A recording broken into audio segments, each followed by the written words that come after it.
नमः सर्वेभ्यः। आप सबका एक बार फिर से हार्दिक स्वागत है हमारे यूट्यूब चैनल संस्कृत स्पर्श में। आई होप आप सब स्वस्थ होंगे और मस्त होंगे और आपको मेरी वीडियोस भी पसंद आ रही होंगी। उम्मीद करती हूँ कि आपके अब तक जितने भी डाउट रहे हैं वो सब आपके क्लियर हो गए होंगे। तो हाँ, आज की अपनी वीडियो को हम स्टार्ट करते हैं। अब तक हमने संधि के टॉपिक में कर लिया हमने स्वर संधि और व्यंजन संधि। संधि के टॉपिक में रहती है हमारे सिर्फ विसर्ग संधि। तो आज हम हमारी विसर्ग संधि को भी कंप्लीट कर लेंगे और इसके बाद आपका जो संधि वाला टॉपिक है वो कंप्लीट हो जाएगा। ठीक है, तो आज की हमारी वीडियो को स्टार्ट करते हैं। विसर्ग संधि। विसर्ग संधि, इसके अंदर सबसे पहले आपके आती है सत्व संधि। सत्व संधि यानी कि विसर्जनीय से, विसर्जनीय से। ठीक है, यानी कि पदांत में यदि विसर्ग हो, यानी कि पद के अंत में आपका विसर्ग हो और उत्तर पद के प्रारंभ में खर, उत्तर पद के प्रारंभ में क्या हो आपका खर। खर यानी कि हर वर्ग का आपका पहला और दूसरा वर्ण और श और श। ठीक है, हो तो विसर्ग के स्थान पर आपका स्कार आदेश हो जाता है। पहले आपकी संधि कौन सी है इसके अंदर? आपकी सत्व संधि। सत्व संधि यानी कि पदांत में तो आपका विसर्ग हो और जो उत्तर पद है उसके प्रारंभ में या तो हो आपका हर एक वर्ग का पहला और दूसरा वर्ण या फिर आपका हो श और स। ठीक है, तो विसर्ग के स्थान पर आपका स्कार आदेश हो जाता है। जैसे नमः प्लस कारम क्या बना आपका नमस्कारम। हरि ही प्लस त्रायते क्या बना आपका हरीश त्रायते। विष्णु हो प्लस त्राता क्या बना आपका विष्णु से त्राता। ठीक है, यहाँ तक क्लियर? आई होप आप सबको क्लियर हो गया होगा। इसके अंदर नोट में क्या है आपका, पदांत में यदि विसर्ग हो और विसर्ग के बाद च या ट वर्ण हो तो विसर्जनीय से सूत्र से विसर्ग के स्थान पर स्कार होता है और उसके बाद सचुतव या फिर स्टुतव आदेश होता है। ऐसी स्थिति में संधि का नाम हमेशा अंतिम परिवर्तन ही मान्य होगा और विच्छेद हमेशा विसर्ग संधि होगा।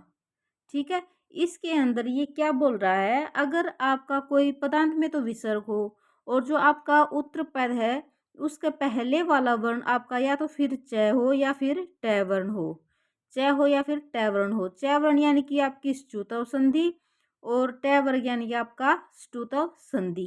ठीक है, अगर ये वाले वर्ण आपके मिल जाते हैं ना, तो अगर हम इसकी संधि करते हैं तो संधि करेंगे तो हमारी ये वाली संधि हम बोल देंगे च्युतव संधि। अगर संधि पूछता है तो च्युतव संधि। अगर आपकी विच्छेद, अगर इसका विच्छेद पूछता है तो आपकी हमेशा विसर्ग संधि मान्य होगी। जैसे ग्राम्य है प्लस चलती, ये इसका विच्छेद हुआ तो ग्रामश प्लस चलती, तो विसर्ग के स्थान पर आपका क्या हुआ, आपका स्कार, स्कार हुआ आपका, तो ग्रामश चलती। तो ये सचुतव संधि से आपका जो दंतश है उसका आपका तालव्य श बन जाता है। ठीक है, तो ग्रामश चलती, तो इस संधि कौन सी हुई इसके अंदर आपकी च्युतव।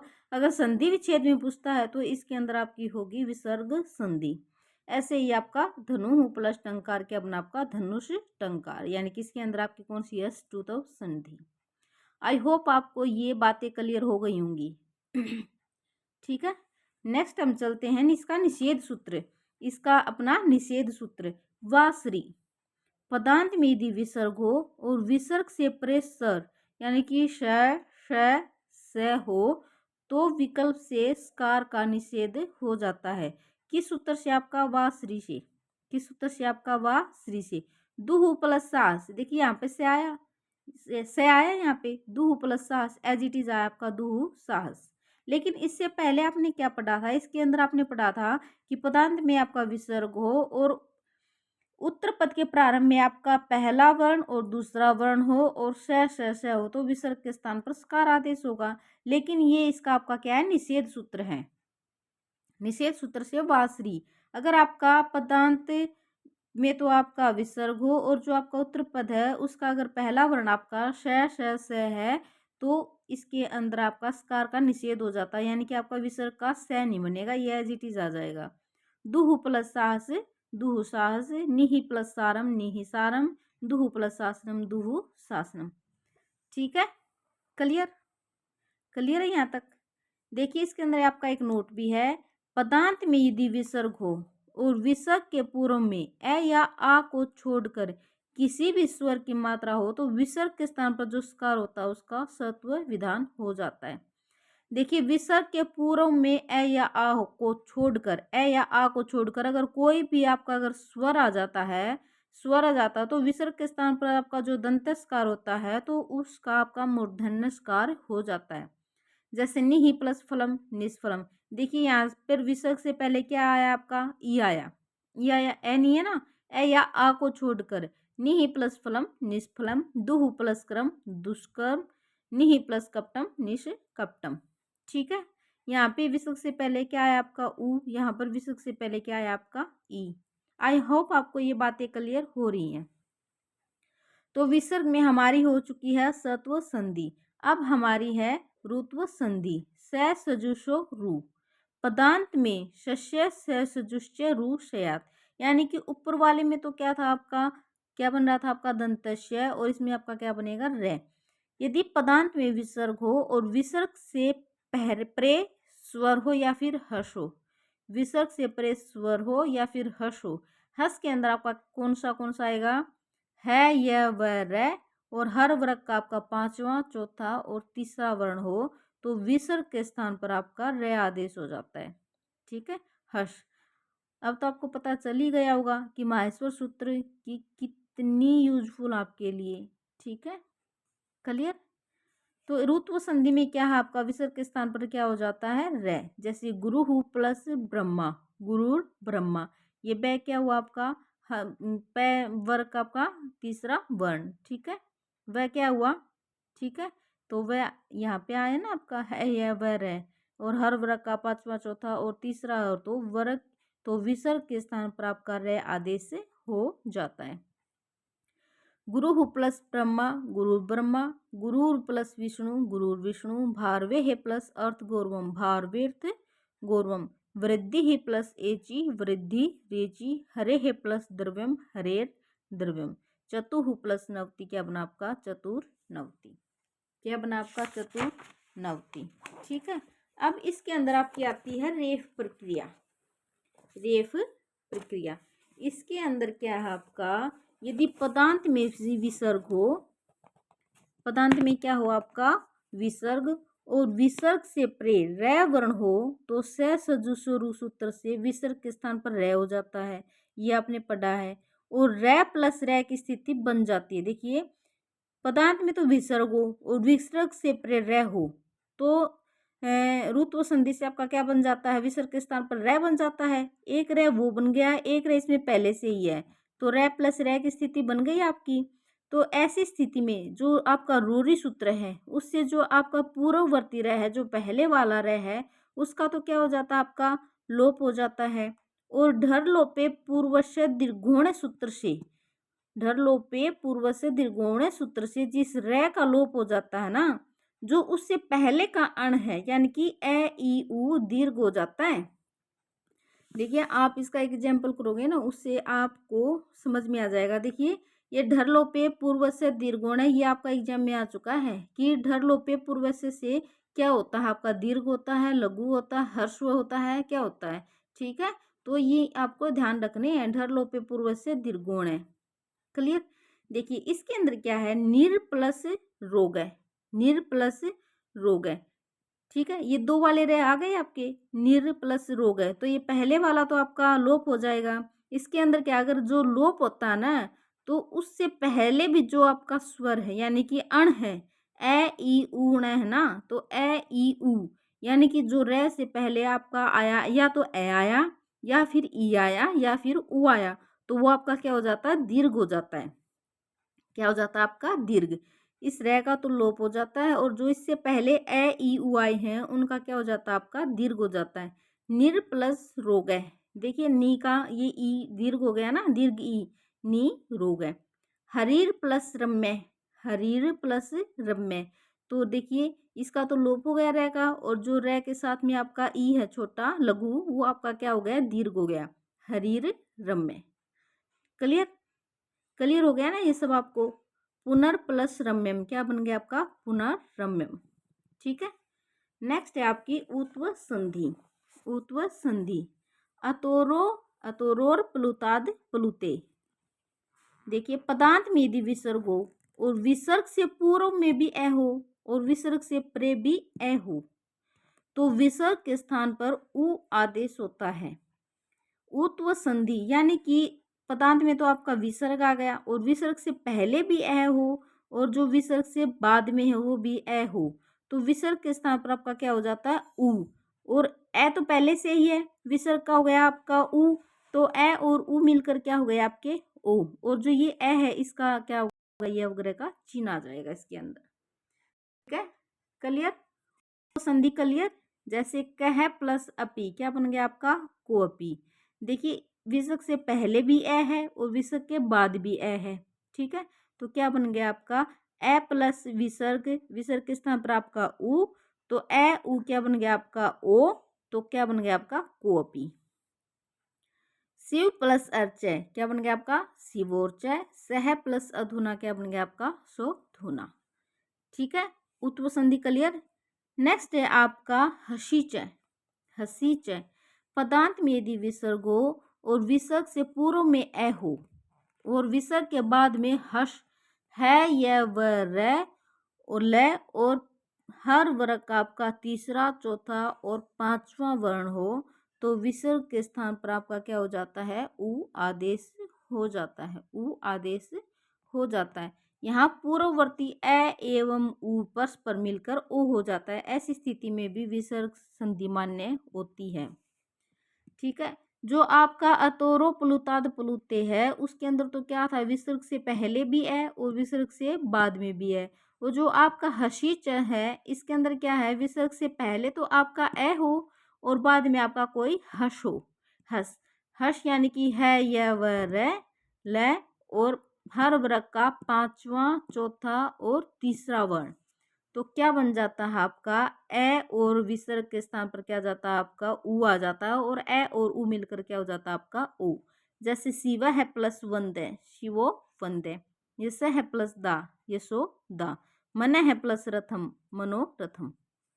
ठीक है, उत्व संधि में विच्छेद संधि की स्थिति में विसर्ग के स्थान पर सकार का प्रयोग किया जा सकता है। जो आपकी उत्व संधि है ना, ये उत्व संधि, इसको हम स्वादि संधि के नाम से भी जाना जाता है। एग्जाम में पूछा जा सकता है कि स्वादि संधि को और किस नाम से जाना जाता है। स्वादि संधि किस संधि का दूसरा नाम है, तो ये है आपका उत्व संधि का। कौन सी संधि का, उत्व संधि का। तो इसी वजह से आपका ये स्वादि संधि है ना, तो इसी वजह से इसमें उत्व संधि में जो संधि विच्छेद की स्थिति है ना, उसमें विसर्ग के स्थान पर आप दंत शकार का भी प्रयोग कर सकते हो आप। जैसे यशस प्लस दा, यशो दा। वैसे तो हम कर सकते हैं यश प्लस दा, तो यशोदा, और यहाँ पे आपकी उत्व संधि में आप विसर्ग के स्थान पर श का यूज कर सकते हो, दंत श का। तो यशस प्लस दा क्या बना आपका, यशोदा। ठीक है, क्लियर। आई होप आपको ये क्लियर हो गया होगा। ठीक है, जैसे ये यहाँ पे आएगा आपका शिवश, ये शिवम लिख रखा है, शिवश। ठीक है, देखो ये दे रखा, उत्व संधि को हम स्वादि संधि के नाम से भी जाना जाता है। ठीक है, नेक्स्ट है आपकी विसर्ग लोप संधि। विसर्ग लोप संधि, देखिए इसके अंदर क्या है, विसर्ग का जो आपका लोप होता है ना वो सीधा नहीं होता। विसर्ग का लोप सीधा नहीं होता, उसको कुछ परिस्थितियों में विसर्ग का लोप किया जाता है। विसर्ग का लोप करने से पहले विसर्ग में कुछ परिवर्तन और विशेषताओं का प्रयोग किया जाता है। जैसे भो भगो अगो अपूर्व से युवसी, यानी कि भो भगो और अघो शब्द के बाद स्थित विसर्ग का रुत्व होकर यानी कि रे होकर तो क्या बन जाता है आपका, यह आदेश हो जाता है। भो भगो अगो शब्द से आपका जो स्थित विसर्ग है ना, उसका रुत्व होकर यानी कि रे होकर यह आदेश हो जाता है। यदि परे अश यानी कि स्वर या हस हो तो, ठीक है, स्वर या हस हो तो, क्लियर। तो आपका जो रुत्व होकर उसका क्या बन जाता है, आपका य बन जाता है। क्या बन जाता है, आपका य बन जाता है। जैसे भोष प्लस लक्ष्मी, तो से सजु स्वरू से तो क्या हुआ आपका भोर प्लस लक्ष्मी, और भो बघो अघो अपूर्व से यु असी से आपका क्या हुआ, रे के स्थान पर आपका क्या हुआ, ये।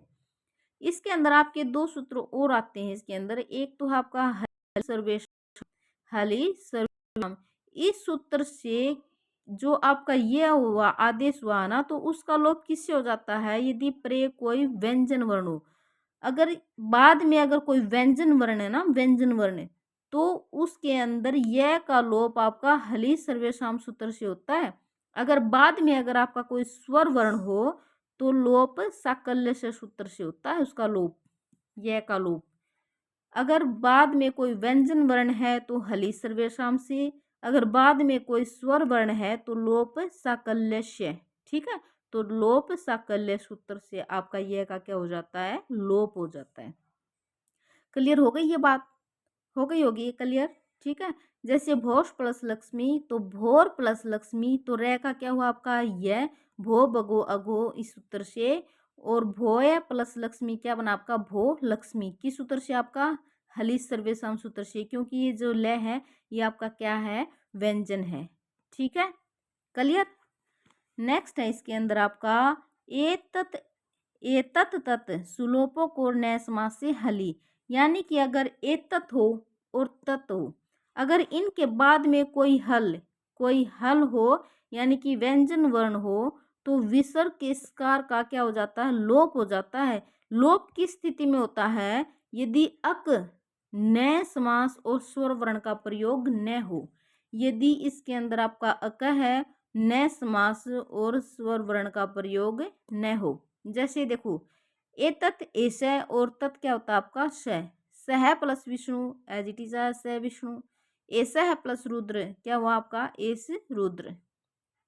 ठीक है, तो इसके अंदर क्या हुआ आपका विसर्ग का क्या हो गया, आपका लोप हो गया। अगर हम इसको कर देते हैं असह प्लस विष्णु, असह प्लस विष्णु, क्यों इसका इसके अंदर विसर्ग का लोप नहीं हुआ, क्योंकि ये क्या है आपका नए समास है। क्या है आपका नए समास है। देखिए इसका इस अंदर क्या नहीं हुआ, लोप क्यों नहीं हुआ, क्योंकि ये जो इसका है इसके अंदर आपका क्या है, अकह, क्या है आपका अकह के कारण। सह प्लस अत्र, विसर्ग का लोप नहीं हुआ, क्योंकि इसके प्रे क्या है आपका स्वर है। क्या आ गया आपका स्वर, प्रे यानी कि बाद में क्या आ गया, विसर्ग के बाद में स्वर, तो इसका भी इसके अंदर आप क्या वो नहीं हुआ, लोप नहीं हुआ। ठीक है, स्मह सूटी, स्मह सूटी, इसका मतलब क्या है कि सम के बाद सुट, यानी कि से आने पर सम के मैं को रे होगा, यानी कि सुट होने पर सम के मैं को क्या होगा, आपका रे होगा। जैसे सम प्लस से करोती, यानी कि मैं का क्या हुआ आपका रे, सरस करोती। पुनः जो आपका रे है ना, इसका विसर्ग हो जाएगा, सह प्लस से करोती, विसर्ग होकर इसका क्या बन जाएगा, आपका विसर्ग के स्थान पर क्या आ जाएगा, से। तो सह विसर्ग आ गया, से करोती, तो विसर्ग का आपका क्या हो गया, से, समय सूटी सूत्र से, तो क्या बन गया आपका स करोती। ठीक है, क्लियर।